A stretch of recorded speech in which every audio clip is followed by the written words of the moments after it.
Hi, I'm Brett Ryan, the CEO of Focus on the Family Australia. And we're certainly living in an unprecedented time.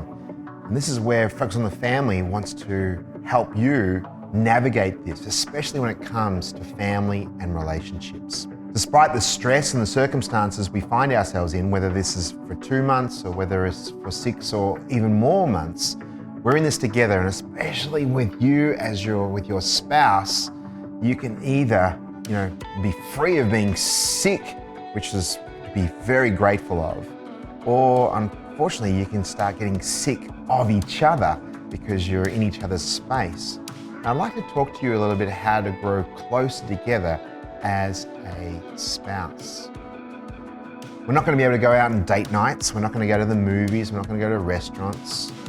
We're going to be in each other's space, personal space, a lot more, and that can add a lot of tension because we need this space. We need other interests. We need to go out and work, and we need to be with family and friends. We need to go to the gym or doing some exercises. But now we've found ourselves that we're going to be closer together. Where is God in all of this? A lot of people are asking that question. Where is God in all of this? He is so loving. But I'm going to actually ask you, where is God in your relationship? Is He in the center or is He on the outside? And this is a great opportunity to draw closer together as a couple, but draw closer to God. Have you included Him in your conversations? Have you included Him in your concerns, your worries, your finances, every aspect of your situation that you're facing? God is genuinely interested. It says in Philippians 4:9, it says, "Do not be anxious about anything, but prayer and supplication. Make your requests known before God." So I ask and challenge you, have you included God in this? I'm doing this with my wife, Kate. We're praying together, we're drawing closer together and including Him in every aspect. We are not fearful and not anxious about anything. In fact, we have a sense of calm, but there'll be some people who are going through, this uncertainty, whether it's finances or whether it's fear for elderly parents or where we're going to turn or what future do our kids have. And this is a time where we can draw closer to God during this time.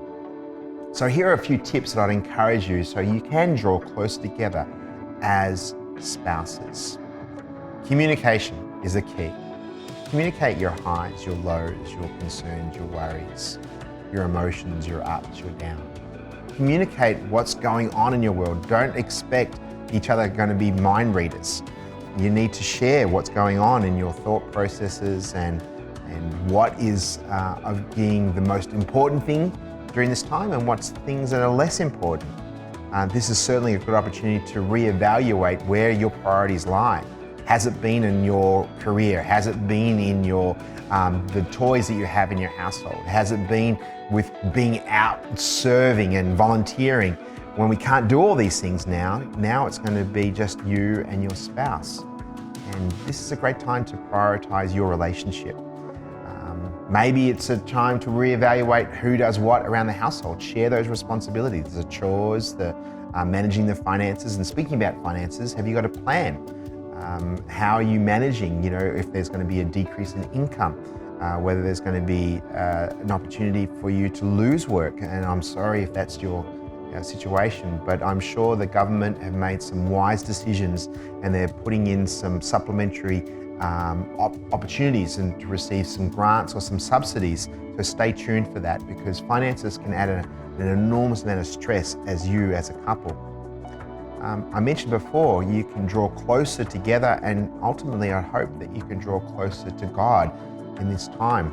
And that may mean that you do things a little bit differently. You can cook together, something that you may have never done before. Have some fun, put on some lively music, watch some movies together. Some of the movies that you watched as teenagers or as a couple that you haven't seen for a while. Have some binges maybe, an old TV series. Bring back some memories of the things that you remember way back then can actually draw you closer.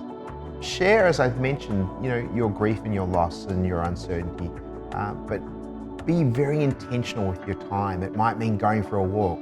My wife and I have been going on regular walks around a lake that we have. We're keeping our social distances, and in fact, we were holding each other's hands, and I had my jumper and she was holding onto that jumper as we were going around the lake. And it was just a way that we're connecting with one another, but we're keeping our distance together, but we're not socially isolating ourselves, and we're communicating much more than we've ever been before.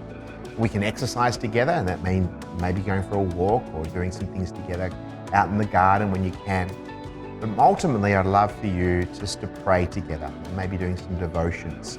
This is a time when you as a couple can really make this the best of time of your relationship. You need to invest in your relationship. You need to spend that time and look at their language of love, whether it's time, whether it's serving, whether it's acts of kindness, whether it's of gifts, or whether it's simply just that physical touch and words of affirmation. Whatever it is, find and discover your spouse's language of love and learn to feel that. When one feels loved and heard and valued and filled their language of love, then a natural recurrence of that is intimacy. And I hope and trust that during this time that you will be drawn closer together, closer to God, but closer together, and you'll be stronger as a couple. We've got a wealth of other resources on our website about communication, about conflict management, about how you can do life together. We've actually got our Family Cast app has actually got Fight Your Way to a Better Marriage, and many marriages need to be fought for in a positive way. Let this not be our legacy that we got sick of each other. We actually got stuck together and we saw it through to the end in our relationship. And by the way, your kids are watching, your kids are observing, and you're setting them up for success. How mum and dad handled the stress, how mum and dad handled conflict, how they navigated this stressful time. They're going to watch and observe, and they're going to be very grateful that mum and dad loved each other. It's one of the best gifts you can give to your kids. If we at Focus on the Family can be of any support to you, don't hesitate to contact us at response@families.org.au, or go to our website, which has got a host of different resources at families.org.au. God bless.